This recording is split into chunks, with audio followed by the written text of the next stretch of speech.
Fox Business suggests Trump creating a recession could be a good thing. Well, it seems like every day the media, or the financial media at least, trying to dunk on the Trump administration. In fact, this morning, Bloomberg opinion piece asked whether whatever happened to Trump 2. You look like shit. You look like a clown. You look like the clown that they bring out that is meant to do pratfalls so the audience can throw tomatoes at them for $2 a tomato. 2.0, American exceptionalism, that particular trait. Now, the article went on to say, with a pro-growth president devoted to deregulation and also to assurances of U.S. dominance, everyone else, the conventional wisdom was to pile into U.S. assets and crypto and brace for buying yields. And my pro-growth president, when every single one of these charts shows a decrease since his inauguration. Literally, look, January 2025 right here, 10-year treasury yield, down. S&P 500, down. Bitcoin, down. Dollar index, down. Oh, looks like our big brain negotiating president's actually not so good at his damn job. The dollar to surge higher. They say all of that happened weeks after the election, but then they noted that those Trump traits have reversed. Now, here's the thing, folks. Today, we had a monumental cabinet meeting where every question was fielded. There was times, actually, where President Trump he had to remind the folks, the reporters, that, hey, it's been a month. And the fact is, most of the issues that they're dealing with, he has inherited them. And yet, let's face it, much has been accomplished.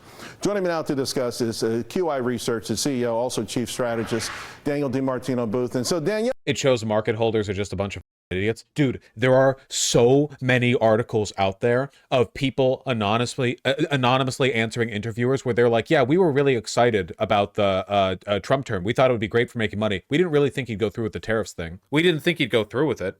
Like, how crazy is it that market expectations were increasing all the way up until he became president? That's so weird. That's so unusual. Usually the honeymoon period lasts longer than 0 seconds.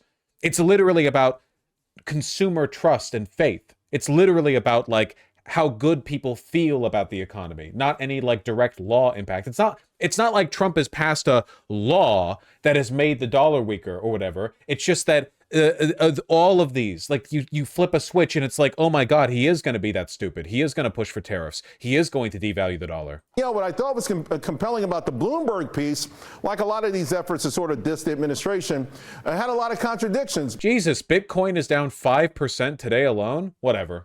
They also had a chart in there that to me actually proves that this administration is doing a lot, because this is how you measure it. Lower yield bond yields, lower crude oil, and a lower dollar. That's the yeah, dude. That's what people voted for. That's true. Guys, we need quickly, okay? Hold on. Things are going badly. We need to really quickly move the goalposts. What if we move the goalposts to the exact opposite side of the field? What if we move Donald Trump has exceeded all estimations in the devaluing of the dollar. That's great, man. It's genius. The recipe for Trump and company. They say this is the recipe to spark a second American century. What are your thoughts? Holy shit, man. In the back room, like the people watching this as it gets broadcast, they're like, do you think people are going to buy this? Donald Trump exceeded all estimations in how expensive the eggs have gotten. You know, wow, look at how high up those prices have gotten, huh? The American century is here. Finally, we're back to the good old days. It sounds hyperbolic, but it's literally 1984 shit. No, it actually is. Yeah, that's true. That is true. It is. Now, Trump has said before that he wants to devalue the US dollar, but he has campaigned on the dollar being strong because he's a liar. Devaluing the dollar makes America more better as an exporter, as a manufacturer and exporter, which might be beneficial to some industries in the long term. It's not great for U.S. citizens. Making the dollar strong, it's good for us from a like purchasing power kind of sense. Allows us to buy our delicious, cheap Chinese treats. Let's see them redefine.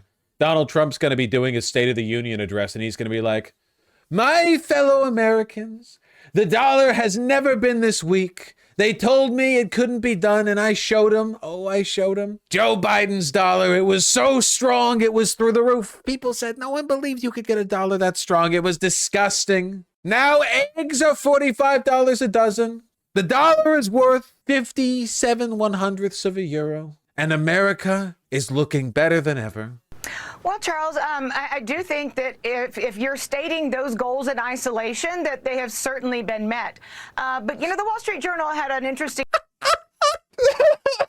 She's like, they didn't brief her before the broadcast. So she was like, yeah, if that's what we're accepting as a victory, then yeah, I would say that's pretty good. I have always wanted eggs to be more expensive. I always thought they were underpriced. I do think that if you're stating those goals in isolation, that they have certainly been met. But, you know, the Wall Street Journal had an interesting story out last week that noted that the top 10% of American earners are responsible for 50%, 49.7% of spending. So to the extent that that lower yields are also accompanied by losses in riskier assets such as stocks or cryptocurrencies, then we could begin to be flirting with an issue if that top 10% that controls half of spending decides to be a little bit more reluctant and start to close up their wallets as their portfolios take a hit. Right. So the idea then is to Wait, you're telling me that decreasing consumer interest might hurt the economy? That made no sense. No. It made sense. I might be projecting a bit here, but I have a feeling she didn't really know what she was signing up for a little bit with this particular segment. So she's like, how do I pitch this? Like conceptually, how do I like introduce this information? You know, in an environment where this guy's like, finally, now the dollar is lower, you know? somehow protect the top 10% at all costs so that the stock market's higher? No. Oh, my gosh, no, Charles. What I'm trying... Oh, my God. I think I might be right, actually. There is a disconnect here. She's like, hey, we do want a good economy, right? And this guy's like, what are you talking about over there? Not any wrong think, huh? You're telling me you don't want $32 eggs?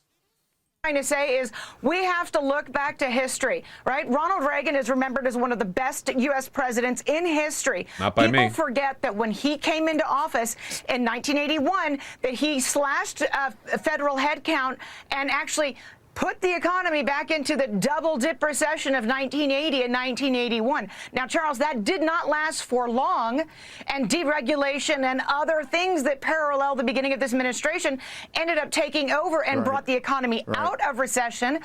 We just might be in for some short-term pain here, which the prior administration was not willing. Okay, yeah. She's like, okay, wait, hold on. I have to be agreeable here.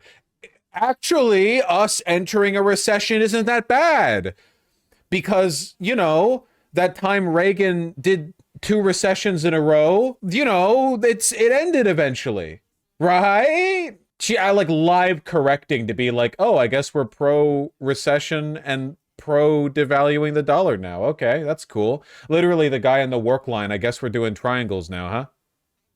To take and put the country on much weaker footing because of it. And we're learning, by the way, one revision at a time. We just had another one out a few days ago, that perfect economic track record is being rewritten as... I really do appreciate this, like live goalpost moving being presented alongside a bunch of graphs of the market doing poorly, you know?